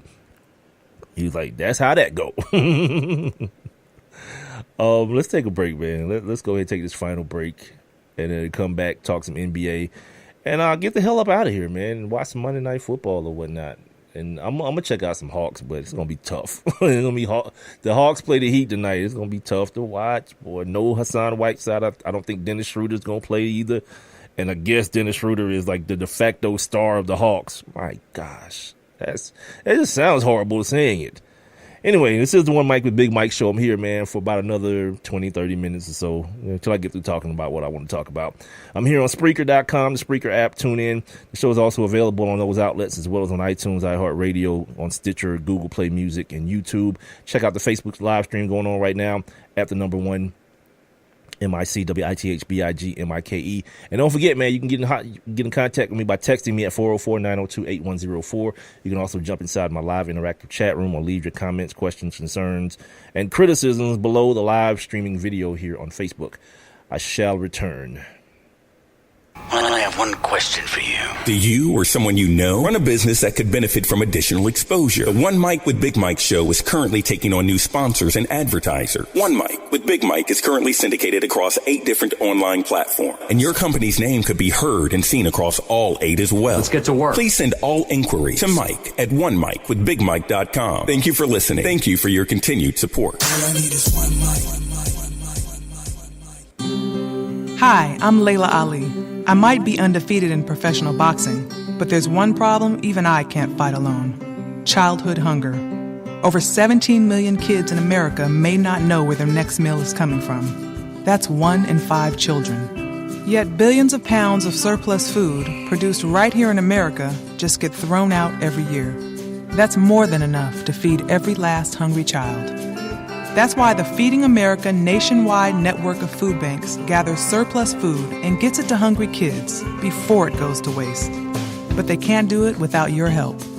Join me in supporting Feeding America and your local food bank by going to feedingamerica.org. Together we can knock out hunger. Together we're Feeding America. To help solve hunger in your community and to find your local food bank, visit feedingamerica.org. Brought to you by Feeding America and the Ad Council. And now back to One Mic with Big Mike. And here we go.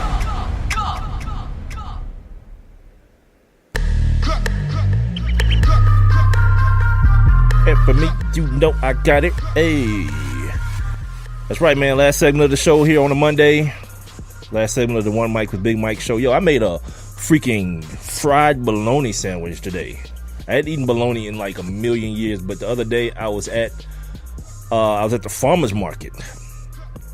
And I was at the little meat counter or whatever, and I just had the little Asian lady slicing me off meat or whatever, and I was like, yo, let me get some of that. You know what I'm saying? I saw it looked like it was like fancy bologna, you know what I mean? Like one of them looked like it was cheap. It was cheaper, and it was like chicken, pork, bologna or whatever it was. I was like, nah, I want mine with just one meat in it. And the one I got is like all 100% beef bologna. So I was like, yeah, let me cop a couple slices of that. I just, you know what I'm saying? Nah, that's the thing. Like, the times ain't that rough. I just was like, I hadn't had bologna in a while. And I went downstairs today. I got a bread maker too. So like I made some homemade rolls or whatever. And I was like, I could just eat like a regular cold cut sandwich because I got like turkey and ham in there too. But I was like, I want to fry this bologna, man. So I fried up like 3 pieces of like relatively thick bologna. So I like fried them and put like some Italian cheese in between them so that they melt while it was hot. Like provolone and was it provolone, mozzarella, and what's the other one? What's the other one that they have? Anyway, you get what I'm saying.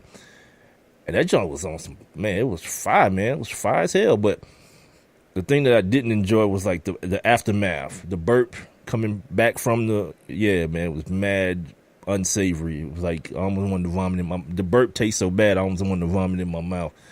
But the sandwich itself was pretty good. So no, to answer your question, I am no dose. The the times ain't that rough. I mean, they kind of are, man, because my old lady been in Florida for like a month. You dig? For the, helping with the damn hurricane relief. But that ain't really the problem, like, because I do a lot of the cooking around here anyway. But I just felt like I wanted damn, you ain't never felt nostalgic that way. You just go down there and be like, yo, there's some bread, there's some syrup. Why not? You know what I mean? Because sometimes you just got to remind yourself of when times were that hard. Because at one point, yeah, when I first got out of college, times was like that. I used to have to go to the grocery store, like get a box of like freaking no-name cereal, some no-name bread, and some bologna, and like that was grocery shopping, and a couple packs of Kool-Aid. Like that's what it was, So yeah, sometimes you just got to remind yourself that things could always be worse. I think actually that's the title of this episode. Yeah, things could always be freaking worse. Speaking of, let me give you guys the NBA schedule for the night real quick. A couple games already started. The Sixers, they still 0-3, man, taking on those Detroit Pistons. I already mentioned the Hawks and the Heat. The Grizzlies, who gave it to the Warriors the other night, to the point where freaking Steph got kicked out. KD got kicked out. Steph is throwing freaking mouthpieces again. KD is going back and forth with the fans, pointing to his ring finger, like, holler at me when you get one of those. Like, now he's like on one now because he got him a ring.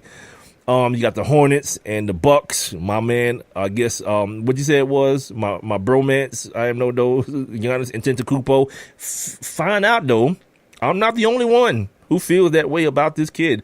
He's been all over my TV all weekend. Like, people are amazed by this young dude. He's 23 years old.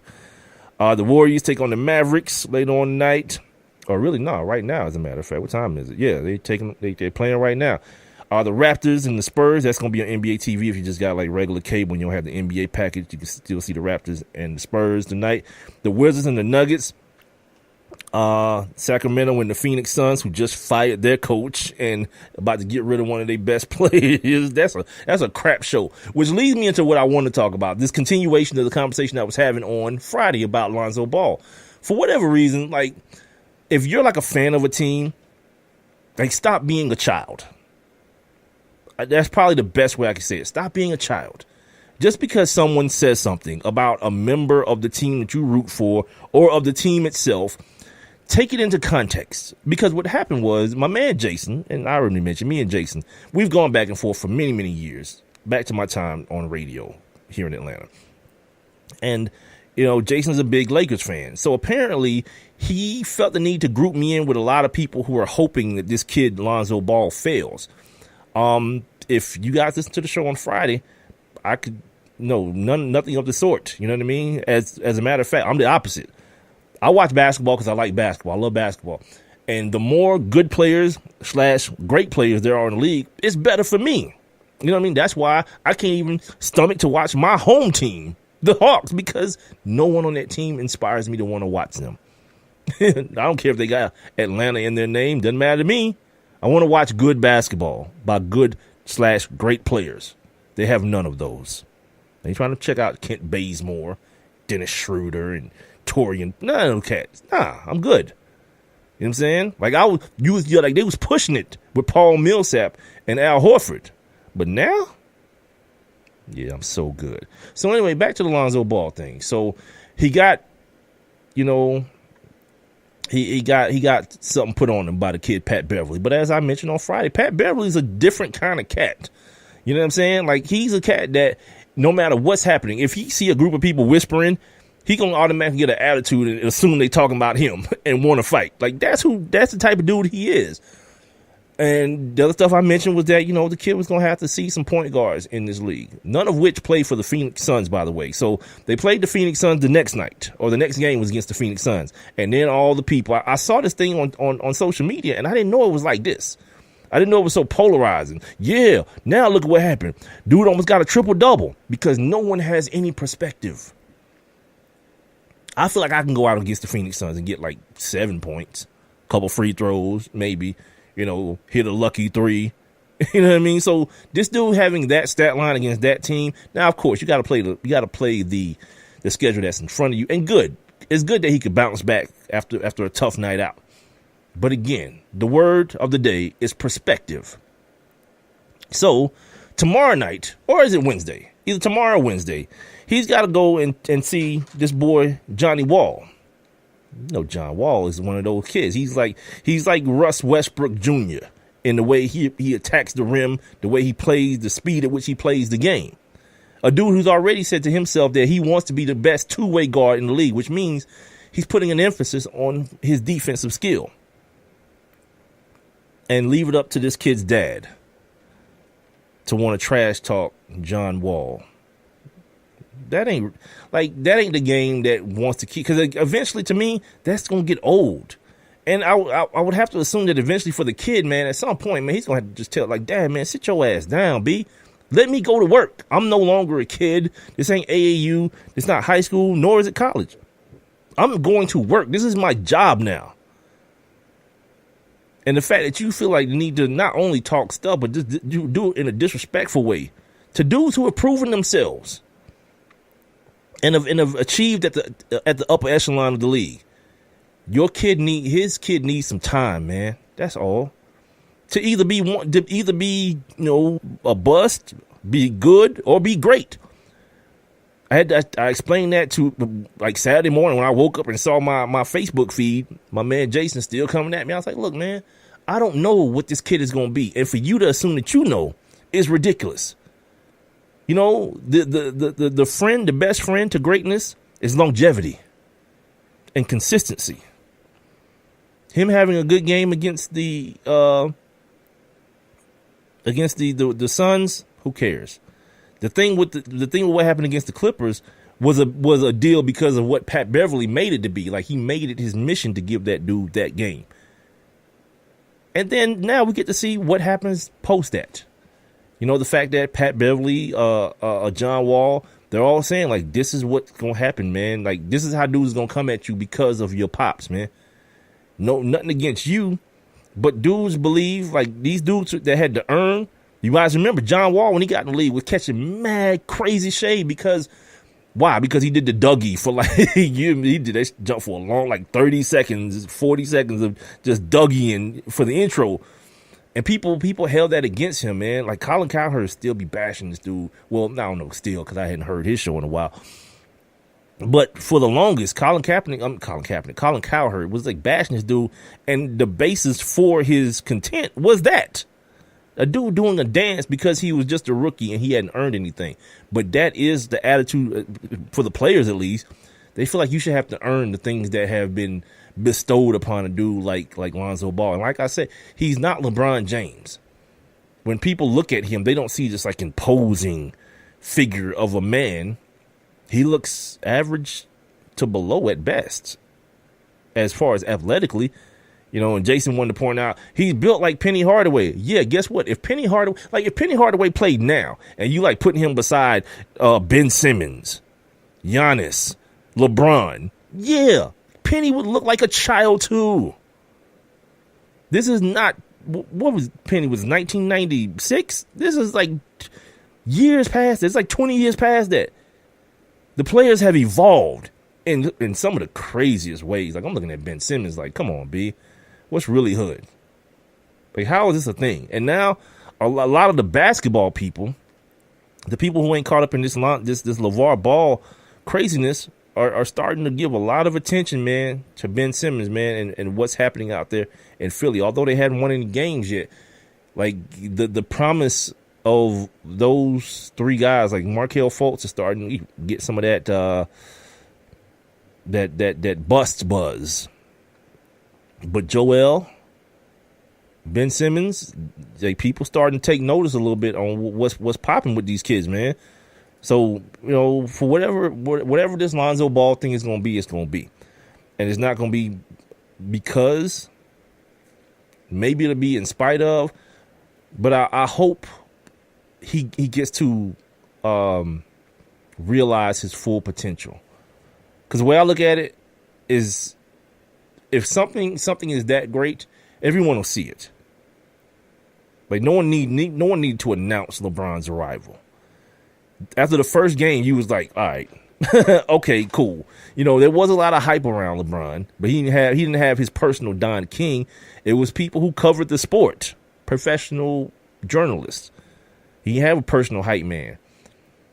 that would look around and say, that people could look around and point and hi to every time the kid doesn't do well. But after you saw LeBron the first night, it was like, okay, cool. I'm convinced. And here we are many a year later, like, bet. The same thing still applies. You know what I mean? LeBron is still that guy. The same guy he was when he walked through the door that first night. Same guy he is now. I mean, obviously better, but you get what I'm saying. It's the guy who still amazes and does jaw-dropping things and looks like a different animal than everyone else on the basketball court with him. Couple things left as we continue to move forward. Pretty much like the last thing here, or last two things, I should say. Speaking of LeBron, his Cleveland Cavaliers, his running mate, his homie, Dwayne Wade, has apparently decided that now he wants to come off the bench. Yeah, that's how it went down. Come on, man. This is one of those things. It just sounds like Ty Lue was like, look, man, I need you to look out for me on this one, man. You can't let Bron know I'm doing this, man. You got to say it was your idea, B. And Dwayne probably reluctantly was like, all right, cool. And not even for the fact that it wasn't deserving. Like, at some point, you got to know, right? People want to talk about Dwayne Wade being a great teammate and all that. Dwayne Wade is shooting 28% from the field in their first, 3-4 games. They just got blown out by the Orlando Magic. LeBron hadn't lost to the Orlando Magic since the Orlando Magic were invented damn near. You know what I mean?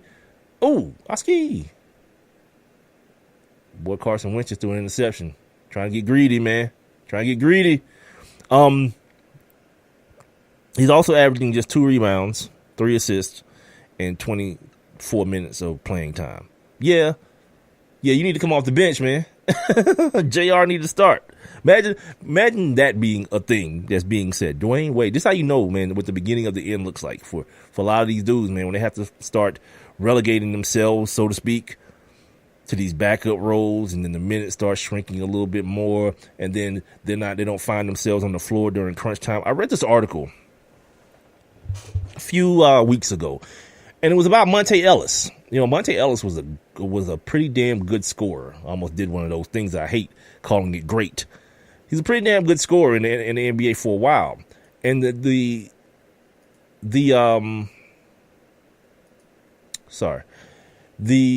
article was talking about how the game has passed players like Monte over. Those slashing, get all the way to the cup guards, one of which was Dwayne Wade. I mean, damn, they called a dude Slash.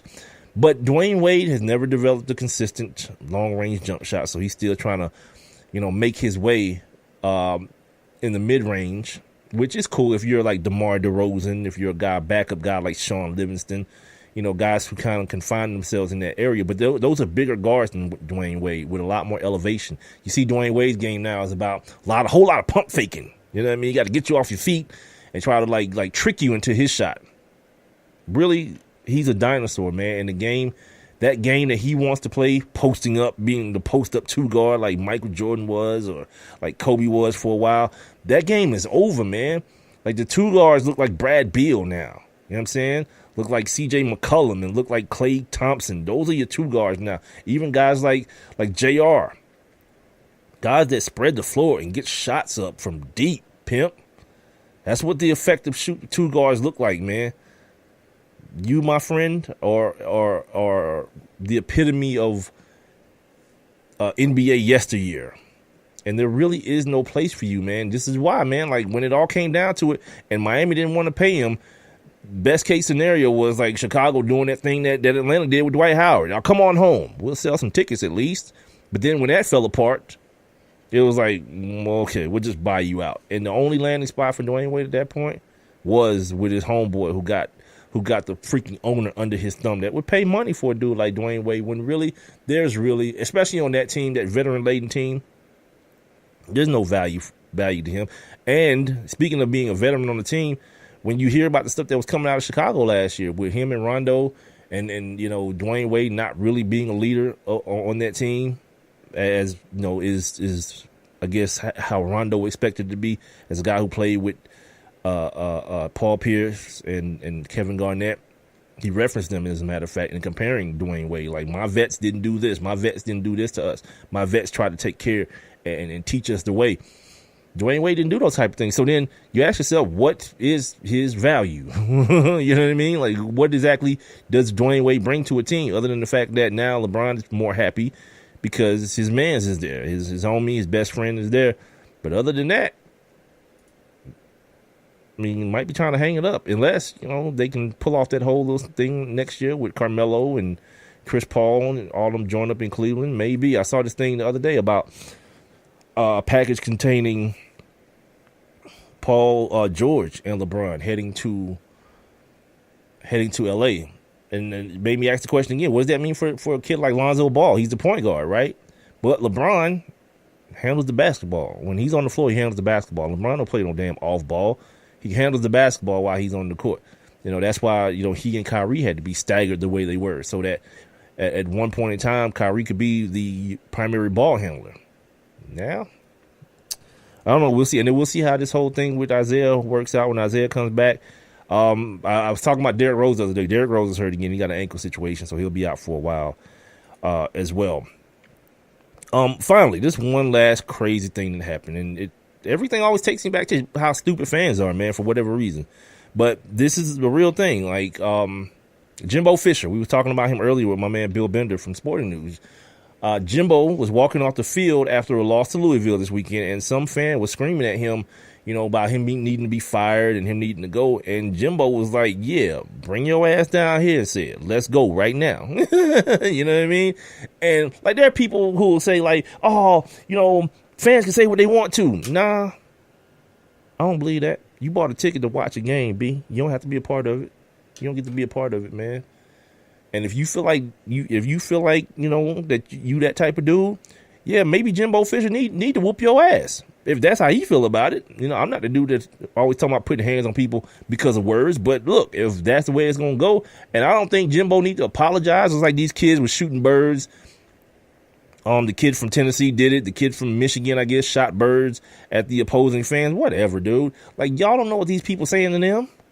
And if the worst thing that comes back their way is 2 middle fingers, so be it, man. Get out of here. Everybody want them like, you should apologize. Whatever, man. And I'm just that dude to be like, screw you. I ain't apologizing for nothing. You know what I mean? These weirdo. And then here's the thing about the Jimbo Fisher thing before people start talking about, these are students or what. No, it's a grown man. There's a grown-ass man, probably the same grown-ass man that's in, like, Charlotte or wherever they have ACC Media Day, that's kissing Jimbo Fisher's ass when they win a national championships, trying to get his autograph and pictures with him and all kind of stuff. Same grown-ass weirdo. You need to go. We need new coaches. Yeah, and then what I'm going to do when I leave here is come to your job and kick the fries out of your hand. Dumbass. Like, sit down, man. Enjoy the game. If you mad about the game not going your team's way, fine. Go home and have a regular life. Don't be a weirdo, man. Don't be that guy. Because, like, at a certain point, somebody will end up putting hands on somebody and just not really give a damn about it. Apparently, there were like security around and all this kind of stuff so that it didn't go down. And it's a good chance that Jimbo didn't want it to go down either. But, he wasn't finna be no punk. He wasn't finna be no punk. So that's the way it went down, man. All right. It's Monday. Missed about half of the first quarter of this game, but so what? I don't know. I have a hard time grading these shows, so I don't know if they're good or bad, and average is what I shoot for. So I guess this was about an average to a slightly below average show. And I appreciate y'all for hanging in here with me, checking me out today. Coming off the weekend, I'm coming back on Wednesday. Like I said, my man Rob Grimwood from across the pond. He's going to join me to talk some fantasy football in place of my guy Matt Latowski. So that should be fun, man. I'm going to mess with him about some of this stuff that's going on with the NFL. I got to find out from him, like, are the people in London or in England really that hyped about these NFL games over there? Because they kind of like try to, like, they feed it to us like, yeah, man, these people really love it. Really? I'm going to talk to my man Rob Grimwood about that on Wednesday, as well as get your fantasy football stuff going or whatever. Look at your man. See, multitasking, my man. I am no dose. Got the Go 90 app, checking out the basketball, my dude, and listen to the One Mike with Big Mike show. That's how you do it. Anyway, man, appreciate y'all, man.